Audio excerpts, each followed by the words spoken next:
این تخم مرغ رو میشکنم، پاک شود، سنگینی ها دفع شود، سنگینی ها رفع شود، چشم زخم، چشم شور، چشم حسود. ایشالله که کار و بارت، رزق و روزیت فراوون بشه، ایشالله مشکلت حل بشه، از چشم بدم در امان باشی، دور بمانی. ماشاءالله، لا حول ولا قوة الا بالله علی العظیم. این تخم مرغ رو میشکنم به نیت آقا ابوالفضل زاده طیبه، ایشالله که مشکلت حل بشه خاله، به امید خدا. بسم الله الرحمن الرحیم، بسم الله الرحمن الرحیم، بسم الله الرحمن الرحیم.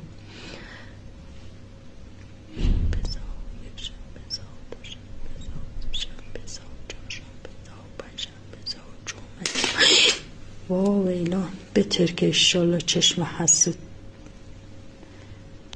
استغفر الله رب اتوب علیه.